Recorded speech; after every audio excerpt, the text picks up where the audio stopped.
World Religions Lectures on Egyptian, Greek, and Roman Religions. We will begin with an overview of ancient Egyptian religions. In the earliest histories of Egypt, all the way through their greatest dynasties, a period of about 3,000 years, native religions predominated.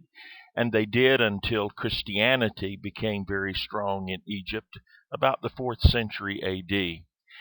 The pharaohs, prior to Christianity, claimed divine origin and ruled as gods, not merely as representatives of the gods, but as gods themselves. And this is an important distinction. The pharaohs were believed to be incarnations of one of two gods. In the earliest period, Horus, the falcon god, and then in the later dynasties, Re, the sun god.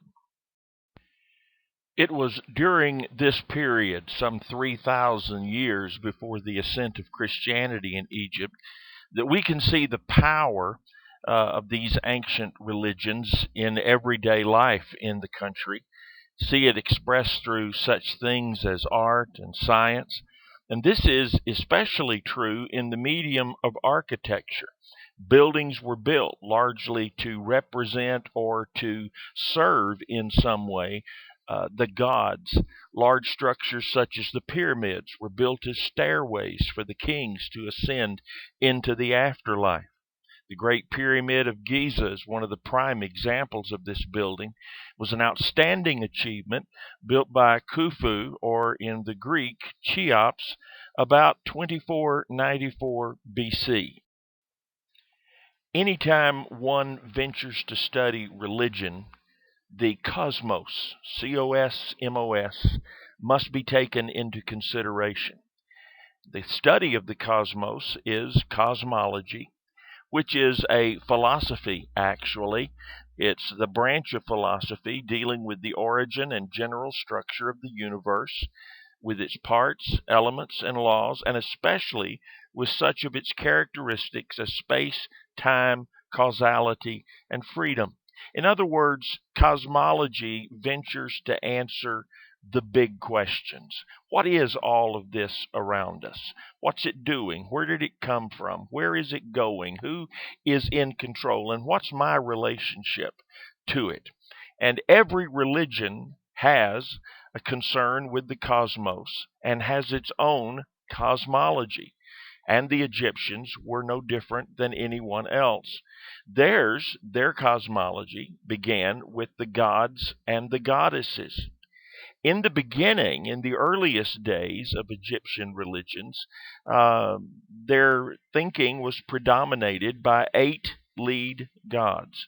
But 4 of these gods were really the predominant participants. Number 1, Nut, the sky goddess. Her body stretched out to form the heavens above the sun, moon, and stars. And then the Shu, the god of the winds and the air, were there to support or hold up Nut. Then Nun, or Noon, the god of the circular ocean, or of the bodies of water surrounding the earth. And finally, Geb, the god of the earth.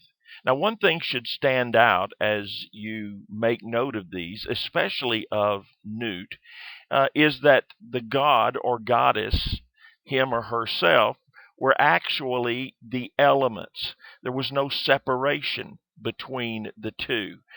There was nothing actually in terms of the element itself in control.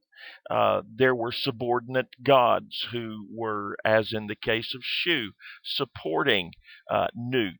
And so this is one reason why so very often you find in the religious stories of Egypt and Greece and Rome, the gods warring with one another, or at least giving one another a hard time, because they had the opportunity, as it were, to interact with the other gods, which could quite often frustrate what that god was or was doing. According to Egyptian cosmology, creation occurred by one of three means. First, it occurred from an egg laid by a heavenly goose. That egg ultimately hatched, and all things came from it. Second, the opening of a lotus flower, which revealed a divine sun from which everything sprang. And third, the opening of a lotus which produced a scarab beetle. The scarab beetle was then transformed into a weeping boy whose tears became human beings. Now keep in mind, this cosmology only applies to the creation of the larger world. It doesn't take into account how all the myriad of things that are inside that world came into existence. There are cosmological understandings for those things for which we simply don't have time to go into. So these three things for the larger world will be sufficient. Like many other ancient religions, the Egyptian religion had a myriad of gods and goddesses, all of whom were important to those who served them, who believed in them. Many of them came and went. They rose to prominence, they drifted off into obscurity, and some completely disappeared. And we don't have time to look at all of those in an introductory summary. I think it'll be sufficient for us if we simply look at the two that arose as God and Goddess, ultimately to the point of being recognized, venerated, and worshipped by all Egyptians. They are Osiris and Isis. And around these two have arisen what has come to be known as the Osiris myth, or the Osiris and Isis myth. It goes something like this. Osiris first appeared as the personification of an unnamed primeval king, which is to say, somewhere about 5,000 years ago, prior to the 3,000-year period that can be called Egypt's golden period, the immediate pre-Christian period. After death, this unnamed king became the primary god of fertility. In other words, he was believed to have died, to have gone into the afterlife, and there to have been designated for this position of deity over fertility. According to the legend, or the myth of Osiris, the rule of Osiris over Egypt was a golden age. However, Osiris had a brother by the name of Seth, and Seth was very envious of Osiris and his popularity among the people. So Seth persuaded Osiris into a coffin-like box and drowned him by throwing the box into the Nile River. The coffin floated out into the Mediterranean, ending up near the port of Byblos. And it was there that Osiris's wife, recovered the body and returned it to Egypt. Seth found the body and cut it into many pieces or parts, scattering them over the countryside. Isis then reconstructed all of those parts into the first mummy. Isis was able to conceive a son from this reconstructed body and gave birth to Horus, the falcon god. Horus led a victorious war against Seth and became the first king over all of Egypt. Osiris became the god of the underworld.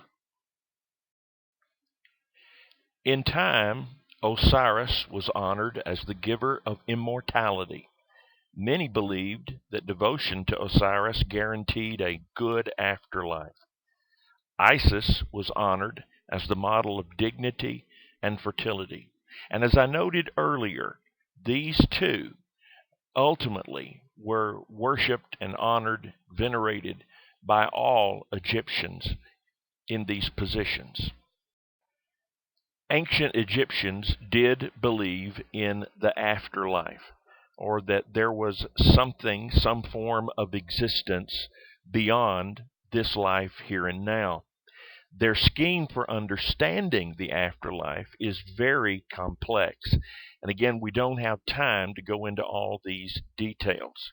I think it'll be sufficient for us to gain a quick overview with some understanding of the role played by the god Anubis. In the underworld, a person's heart was judged on the balance scales by Anubis, the god of death. And as you can see from the illustration on the screen, uh, it was believed that the heart of the individual was literally taken and placed on one side of the scale, and a feather was placed on the other. Because of the conviction that evil far outweighed good in terms of weight, uh, then it was believed that if the heart did not outweigh the feather on the other scale, the other side of the scale, the person was judged to be righteous. And if the heart did outweigh the feather on the other side, the unrighteous were torn to pieces by a fierce monster, and that was all there was for them. The righteous were united with family in a pleasant world, a world that was good, but as far as the Egyptians were concerned and their religions taught, it was good, but inferior to this world. As noted in my previous lecture on the introduction to the course, one of the criteria for being considered a major religion, or in fact a religion at all, is the possession of sacred literature. And sometimes that literature considered to be so sacred that it's classified by its adherents as being scripture. Egyptian religions are no different. They have a great body of literature. And this literature is categorized into one of three categories. You see them on the screen: the pyramid texts, coffin texts, and the Book of the Dead. Pyramid text consists of inscriptions on pyramid walls concerning the ruler's life and the hereafter. Coffin texts include inscriptions on coffin lids concerning myths, temple rites, and stories about the dead. While the Book of the Dead consists of papyrus rolls which contain prayers relating to this life and the afterlife. It can also be said about the Book of the Dead that this literature gives the largest amount of attention to the soul and afterlife of any of the Egyptian documents. Because the Book of the Dead contains the greatest amount of what might be referred to as the theological implications or teaching of Egyptian religions, it might be interesting to take just a moment to consider what the Book of the Dead has to say about the soul of the individual in relation to the afterlife. Remembering that Egyptian religions primarily were dualistic. That is, they believed in at least two parts to the human existence: the physical or material, and the spiritual or the soul. And there were concrete ideas as to what happened to that soul at the time of death.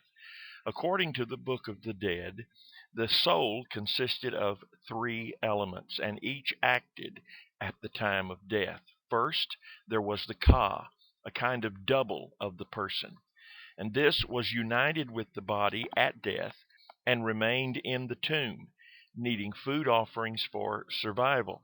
So, in actuality, the food that was left in the tombs or brought to the tombs after death as offerings were actually being provided for the Ka. Second is the Ba, the spiritual aspect of the person. It's depicted as a bird that flew to heaven at the person's death. Because some believed it returned at night, mummification was necessary. Now, note please that it is not actually revealed in the writings as to whether or not this bird image was in reality a personification of that soul, or actually a bird uh, uh, giving form to the soul, or whether or not it was just an image that was used as a depiction in the Egyptian artwork. Then, third, there's the Akh, which is the dead person's spirit. The Akh inhabited the underworld. It was the Akh that went on to live and reflected in hazy ways the person's deeds on earth. And at this point, we end our discussion of Egyptian religions. Now we will consider Greek religions. In general overview, Greek-speaking people, called the Archaeans, came to the Aegean region of Central Europe sometime around 2000 BC. Around 1200 BC, warlike Greeks called Dorians came to the region and captured the city of Troy. About 750 BC, the Greeks emerged as city-states. These city-states were normally located near a commanding hill with a fortress or acropolis on top, and at the lower level of this acropolis was the marketplace or agora. And the agora served as the center of politics and social life. And in time, it came to serve as a sort of people's church with a patron deity. One of the first things to note about Greek religions is that, unlike other world religions, they do not have any specific dedicated religious texts or texts that were written specifically for religious purposes. Now, that does not mean, however, that they do not qualify as a religion because they don't have volumes of dedicated text. What it does mean is that there is other literature, a populous literature in Greek life, out of which an understanding both of the activity and the workings of gods and goddesses and the naming of those purported deities, as well as some organization and development of specific religious myths that are embodied in writing for the Greeks, and thus they do have literature that is considered for them in this religious context sacred, though it was not written specifically for that purpose. So it is accurate to say that there is no authoritative works or of dogma or theology for the Greeks. Again, no specific textbooks, commentaries, explanation texts, and so forth for Greek religions. Two Greek poets, though, illustrated the nature of Greek religion rather well and rather full-bodied in important works of poetry. These two authors are Homer and Hesiod. We'll look at Homer first. Homer's Iliad, which is, I'm sure, familiar to everyone from high school English. Homer's Iliad details the Greek expedition against the city of Troy. Quickly, Paris, the son of Troy's king, abducts Helen, the wife of Sparta's king Menelaus. Then a coalition of Greek kings and nobles set out to recapture Helen, with Achilles as the warrior hero. Achilles kills Hector, the hero of Troy, but is himself killed by a chance arrow to the heel. Eventually, the war ends. The Greeks are victorious, but they are very cruel in their destruction of the city of Troy. On the return home, as a result of this cruelty, many difficulties follow them. And it's at this point that Homer brings the gods into the story in a very overt manner. They are there to deal with these cruel Greeks, or these Greeks who acted cruelly in their victory against Troy. And we now discover who they are, what their names are, something of their power, but also things about them individually, their personality. In fact, Homer's presentation of the gods is almost comical at points, if you recall your study of the Iliad, especially when considered against the backdrop of the struggle between the Greeks and the Trojans. It is in Homer's Iliad that the gods are named and defined, described, and demonstrated. Readers learn something of not only the activity, but the personality, the characteristics, and even the failings, the individual proclivities of these gods and goddesses. One of the first to be named is Zeus, who is the chief Olympian god. He is the father of the gods, and he is the ruler of the universe. Also, he's the father of many semi-divine beings, which are the result of mating with mortal women. Notable among these is his son Hercules. Second, Hera, who is the jealous wife of Zeus, the goddess of women, marriage, and childbirth. Apollo, the son of Zeus, a full son of Zeus, and a mortal, was a wise counselor who advised through the oracle at the cave of Delphi. And then Hermes, the messenger of his father Zeus, and god of highways, marketplaces, travelers, and highwaymen. Next, there is Poseidon, who is the god of the sea. Artemis, or Diana, Apollo's twin sister, respected for her virginity and punishment of her unchaste nymphs, goddess of the moon and hunting. Athena, the goddess of wisdom, believed to have come from Zeus's fully grown or fully mature brain. Aphrodite, the goddess of love and beauty. Hephaestus, or Vulcan, the god of fire. Dimitri, the god of grain. One thing interesting to note about this pantheon is that Hera, Artemis, and Aphrodite all relate to fertility and Mother Earth, which may be one reason that goddess worship or fertility cults may have, and in fact, most historians would say certainly did, exist in Greece before Zeus worship. And if not before Zeus worship, certainly during the worship of Zeus, or the period of Zeus worship. Just as important as Homer to Greek religious understanding was the poet Hesiod. Hesiod lived in the late 8th century BC. His purpose, and that which he attempted to do, was to give order to the numerous conflicting myths that had developed through the years. There was just a volume of generally oral mythologies, stories that were told, some of them similar, some of them dissimilar, some of them about the same gods and the same event, but with different takes on those events, or those events relating to purposes beyond what was said by another story.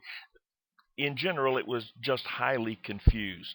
And Hesiod's purpose was to sort through all of this and give some order, a system, if you will, to all of the myths and stories.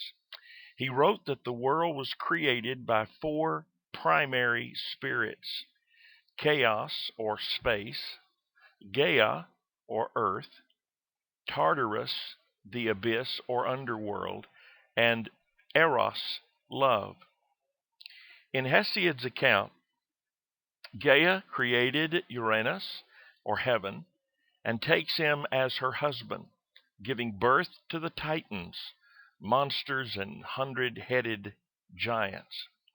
At Gaia's urging, the Titans rebel against Uranus, mutilating him and severing him from the earth.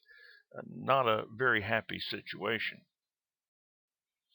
Kronos and Rhea, or Re, become rulers of the universe in the wake of this Titan war.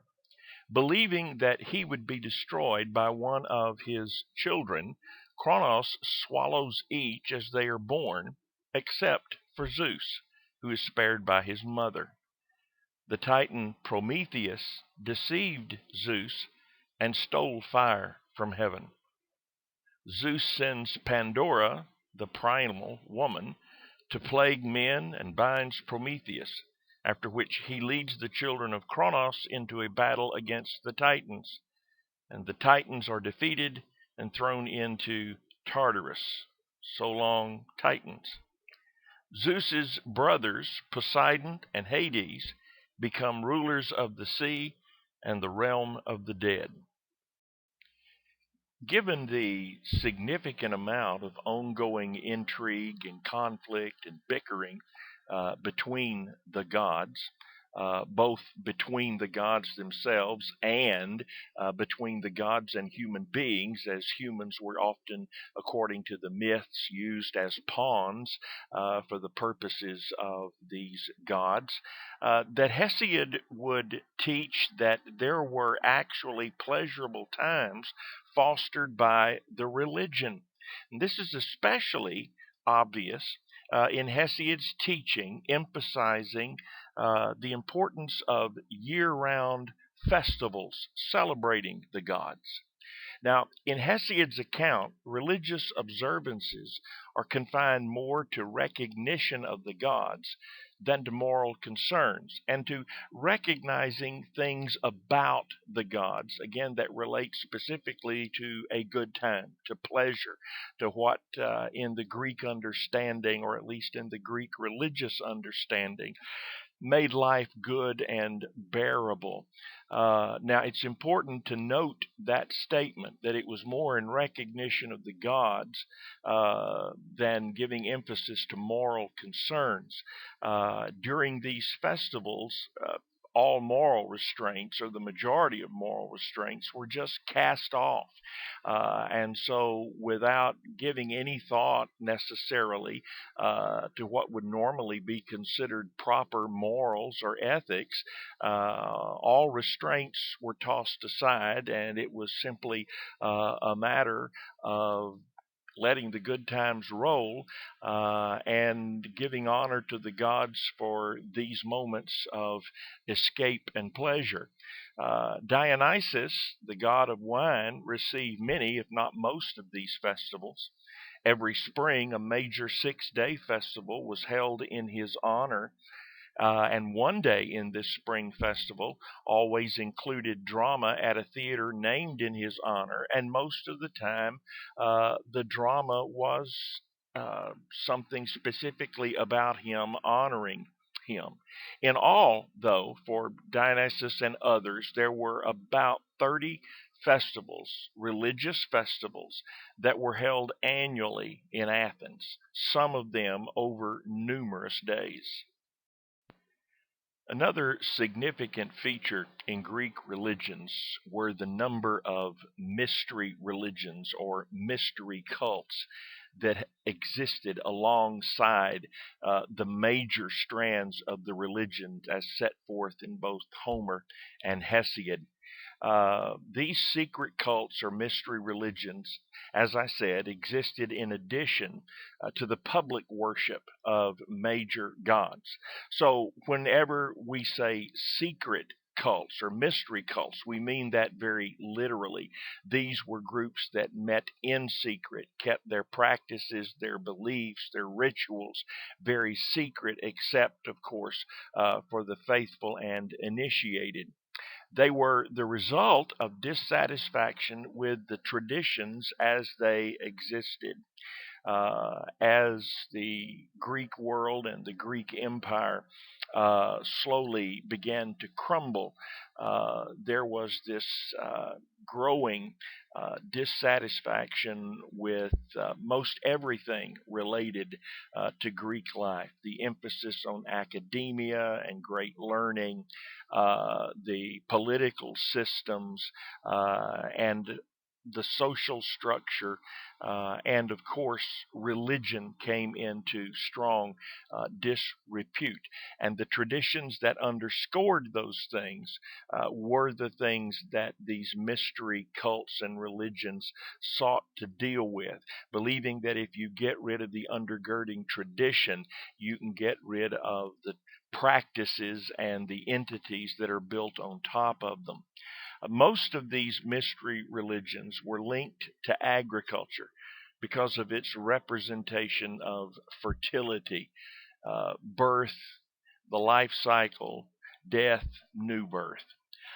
Some went as far back as to link themselves with Osiris, particularly with the emphasis that the Egyptian religions gave to him as promising that death would come, but there was a promise of new life beyond that.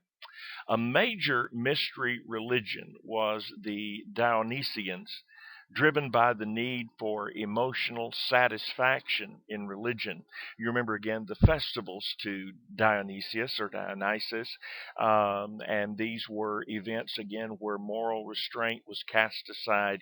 It was all about satiating one's sometimes basest desires. And it was during these particular celebrations that many of these cults rose up because they were able to take uh, those expressions, those practices, and seek to reach even deeper into finding ways for emotional satisfaction out of the very idea and practice of religion. So they sought to demonstrate the joy and the danger of drinking wine. Now, again, that may sound a little strange that both were the purpose, the joy and the danger of the drinking of wine, but it helps us understand something about these mystery cults. They were all about seeking to find the full body of truth, full wisdom, full understanding, becoming well rounded and total in your knowledge.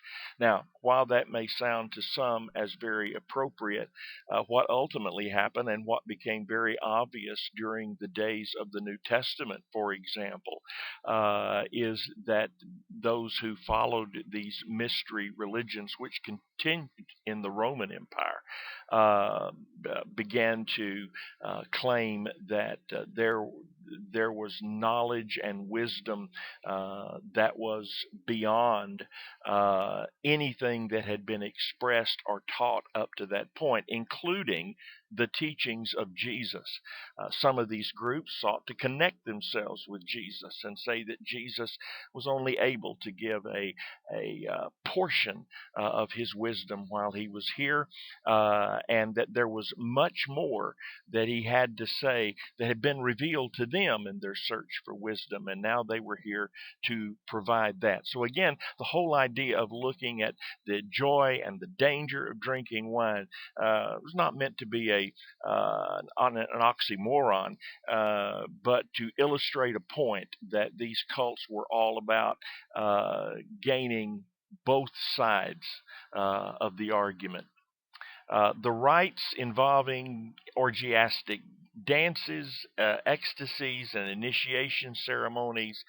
There were rites involving the tearing and eating of raw kid or bull flesh, which was, again, their attempt to rise above mortality and attain union with the gods. This full body revealing the deity within by becoming one with deity itself.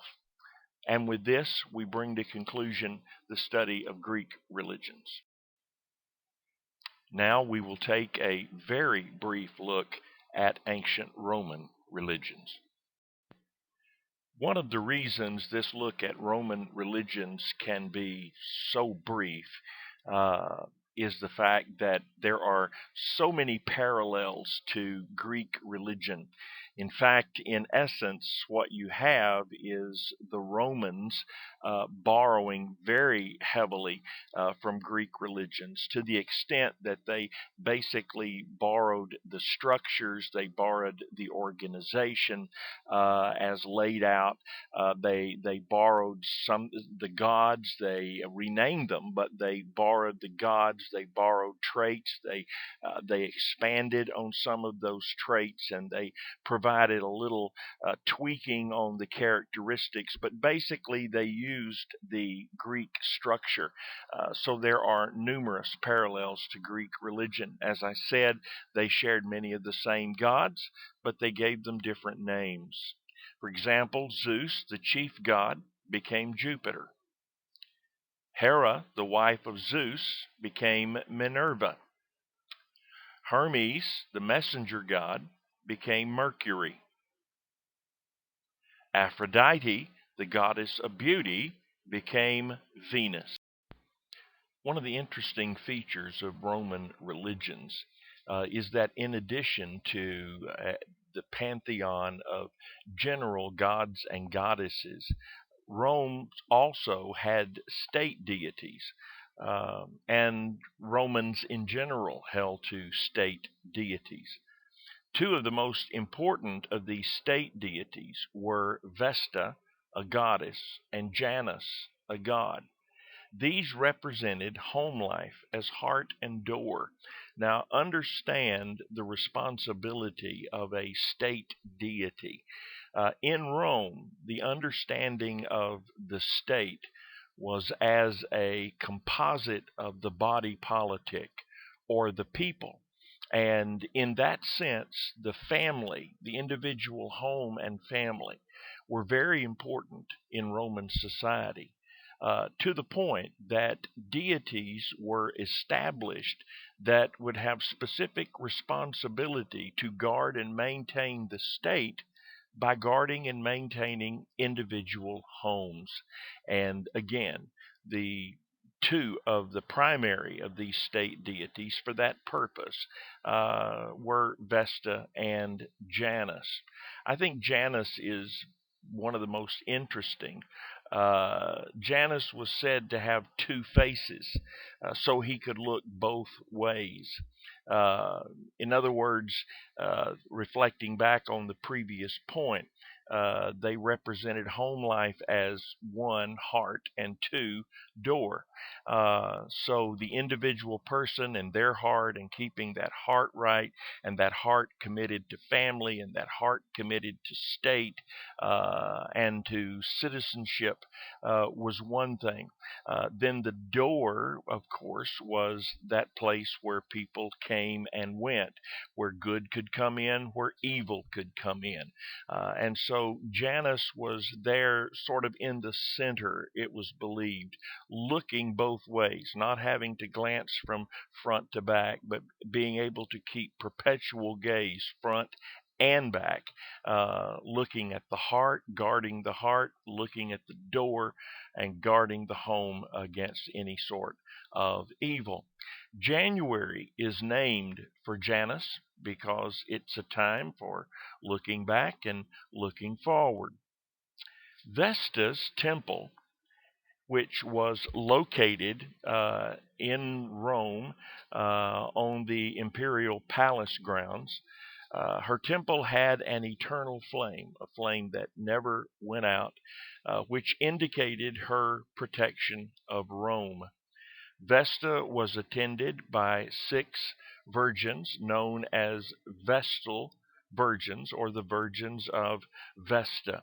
And these women were chosen, of course, for their sexual purity, but for what was believed to be all other moral and personal purity.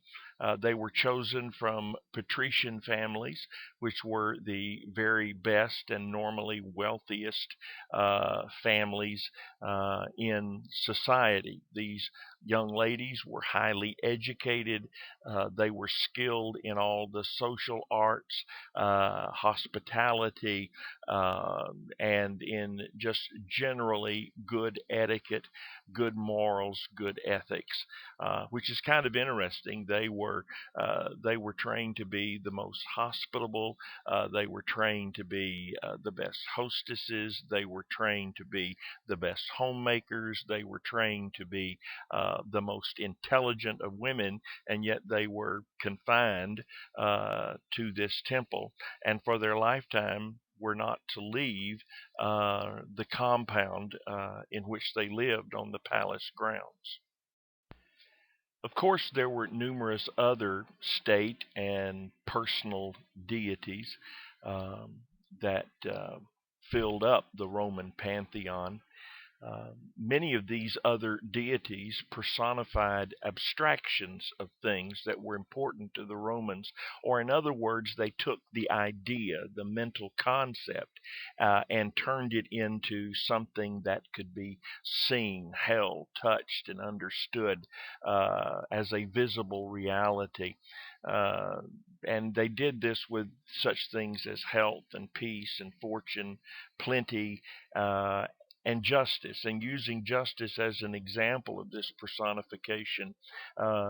You have seen the picture of the lady holding the scales in her hands. You've seen these in courthouses and other places where the dispensing of justice was the object. Well, that is a moment of, or an example of the personification of an abstraction into something that can be seen. In later years, the emperor became an object of worship. And then, as time progressed, by the 3rd century AD, or after Christ, this involved the worship of the living emperor as a god. In other words, the emperor ultimately became to Roman people, or at least demanded of Roman people, that he be viewed as this living personification. So it went a step further. No longer was it just a statue, an image, an idol. Now there was a living individual who was the personification of all of these traits for Rome: health, peace, fortune, plenty, justice, and on the list goes. And then, of course, the evolution of that was that finally the emperors demanded to be worshipped as gods themselves, not just as representatives.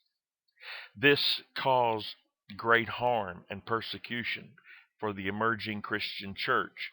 One of the examples of that, of course, is the church's refusal to confess that Caesar is Lord.